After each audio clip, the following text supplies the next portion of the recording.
Hey you guys, welcome back to my channel. My name is Yo-sha and I'm your go-to girl for all things real.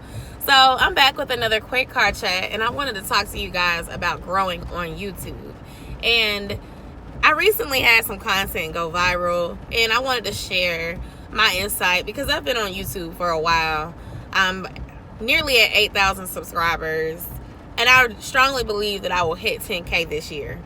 But I wanted to share, after several years of doing YouTube, almost 1.5 million views on my channel, what has worked for me over the years and what has worked for people that I look up to, and share that with you guys so that if you're trying to grow, you can understand how to apply this in your own lane, in your own special way, so that you can grow as well. So first things first, you gotta stop comparing yourself to other people. That will distract you every single time. That will make you feel like you're not where you're supposed to be. Now, you can research other people, you can research trends, you can research what someone is doing well and learn, but do not compare your journey with the next, because that can be discouraging, because there's always going to be somebody that gets it faster than you. There's always going to be somebody that has more subscribers than you.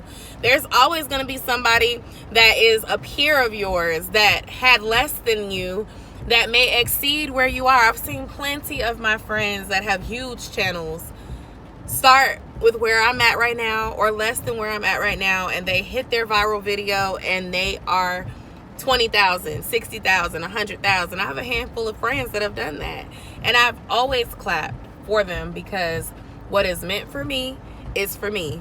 And them surpassing a goal that I have does not necessarily mean that it's still not for me. It's just not my time yet, right? So you got to keep that in mind, y'all. Don't sit there and compare your journey to the next person's and be thinking that something is wrong with you, because it ain't nothing wrong. You might need to be more consistent. You may need to listen to your audience. You may need to tweak your content. You may need to invest in yourself. Sorry for this angle, y'all. I'm multitasking. But with all of that being said, it doesn't mean that your journey is over because it's taking so long. Good things come to those who wait and to those who work. So that comparison stuff is a distraction. Now let's get into going viral and how to grow. So with YouTube, the best way to grow is to be recommended. And the best way to be recommended is to have people watch your content for a long period of time. So with all the watch for watch, sub for sub foolishness that exists in the online space, that's going to waste your time. What you want to do is work on learning how to promote yourself wisely. I have a video about Facebook engagement groups. I'm going to link that on the card above. That gives a really good overview of how you can leverage Facebook groups to network and to grow and meet great people and gain subscribers organically, etc. So check that video out. Once you get beyond that space of watch for watch, meeting people on Facebook, playing games, you start to kind of learn what's really working for your channel. So you have to pay attention to what organically takes off on your channel.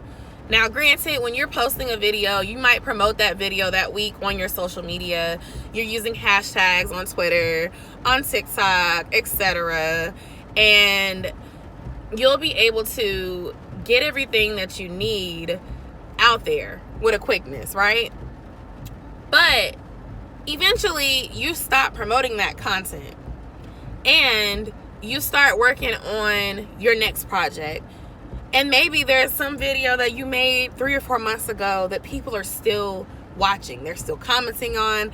You need to go over to your analytics and look at it and see why that video is doing so well. They do a great job of telling us why this video is doing well. Like, are people Googling the title of your video? Is the item that you're featuring in the video, whether it be a review, a try-on haul, or an experience? Like, a lot of people have been sharing their experiences with surgery.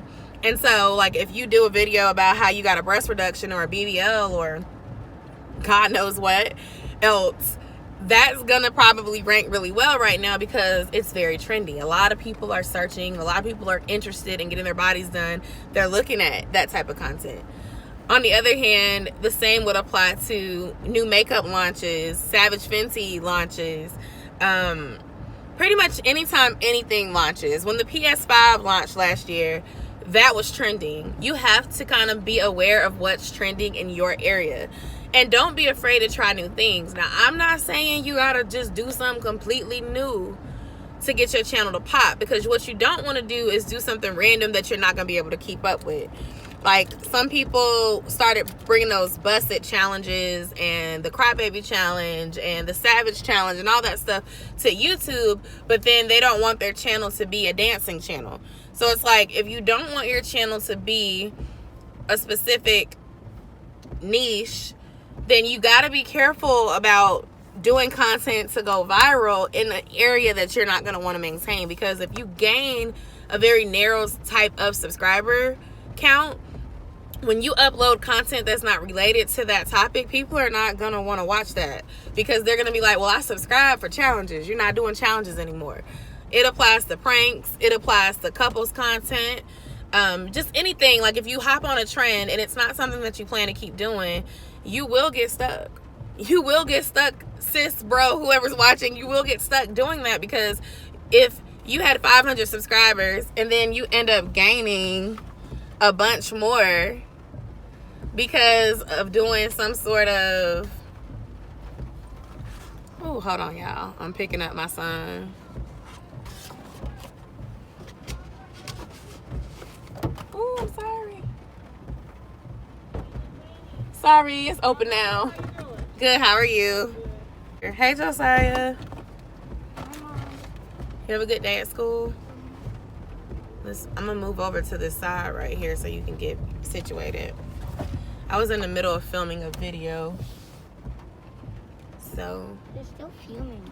I know. I need you to sit down. Buckle up, please. Hi, guys. You want to be careful with making content that you're not going to want to continue to do. So I'll give you guys an example. I made some videos about Derrick Jaxn and the whole scandal. Now, in the past, I've made content around Derrick Jaxn. It was actually like over 4 years ago, because I thought that I was being scammed when I couldn't find one of his events. And to make a long story short, that video actually went viral as well, because at that time his name was blowing up. He was much smaller back then, but his name was blowing up because he had been accused of stealing from people, and he had been accused of stealing ideas from people as well for his content, for his merch, etc. So he's popular. So then fast forward to, you know, the content that I created. I made like 4 videos. All of them outperformed my normal videos because, number one, my timing. Okay, each video that I've uploaded was uploaded pretty recent to when things were coming out about the whole thing. I know one of them I reacted to the same day that he came out talking about the situation. So my timing was right. The topic was trending. And I had knowledge about the situation. Some of the videos were short and sweet. That was helpful. But others were not so short and sweet. And they were both pushed out by YouTube. So I say all that to give that example, to say that when it comes to trends, you have to be on time. You can't be late to the party. You can't be talking about, you know, these things a month later and expect to still go viral. Especially if you're a smaller YouTuber. It just won't work for you the same. The other thing is making sure that you have your facts straight. Whether it be you're giving an informative report or you're giving an entertainment report, or if you're just giving your opinion. This can still relate when you're not even doing reactions to music videos or reactions to popular culture and trending topics. The thing is this, you want to make sure that it's clear that you're confident in what you're talking about, because people are going to want to listen to what you have to say. Also, you want to make sure that your quality is good. Even if you're shooting on your phone. I'm shooting this video on my phone right now. I'm multitasking. I'm in the car. The thing is this, You want to make sure that people can understand what you're saying and that they feel like you know what you're talking about and that they can relate to you.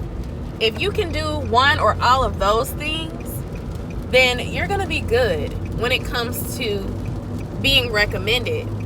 Now, you do got to sell it with your thumbnail. You can't have a bad thumbnail and then people want to click on the video.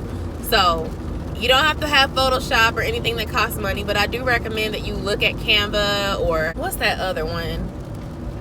Fonto. It's several apps that you can use for free and make thumbnails out of. Get creative with it. Make something that makes somebody want to click on the title and the thumbnail and look at the video. And then when you do your video, make sure you're getting straight to the point. Even if the video is long, the beginning of your video, get straight to the point, because when you get straight to the point, people feel like you valuing their time. And if you're getting right to what you're trying to talk about or teach or entertain with, then that means that you have a higher chance of people lasting on your video for longer than 30 seconds. So when I look at my analytics, I notice that YouTube says, like underneath the reach and like the viewer averages page, YouTube will often talk about retention, and retention is often highlighted for our top performing videos based on how many people are still watching after 30 seconds. So that's why it's very important to get straight to the point, because some of us are losing people before the minute mark because we have a long intro. Nobody wants to listen to that long intro, right? Or you're rambling. You're not giving the point of why they need to watch this video fast enough. So they're clicking off. Now, if you have a shorter video to begin with, under 10 minutes, over 4 minutes, under 10 minutes, people may click yours over someone else's that's longer because people are conditioned to spend less time on things. Let's be real. We're in a world of TikToks, Instagram Reels. People just don't have time anymore, okay? If you can't get your point across in 30 seconds to a minute, you probably have lost a lot of people anyway. But if there's something that you can do that can make them stay on that video past that 30 seconds to a minute mark, you're in there like swimwear. So I encourage you to take a look at your content and see, are you doing these things? And see what you can do to improve. When it comes to comparisons, make sure that you're doing the research that's relevant to your niche. So if you're a beauty and fashion person, you need to know what's trending in beauty and fashion. If you're an advice girl like me, then you need to know what people are asking for advice about and make the content in the timely manner so people can find you. And do not be afraid to try new things, as long as you're willing to keep expanding and doing those new things. Again, it's trial and error. This is your journey. Do not get discouraged. Do not compare yourself to others, and just enjoy the process.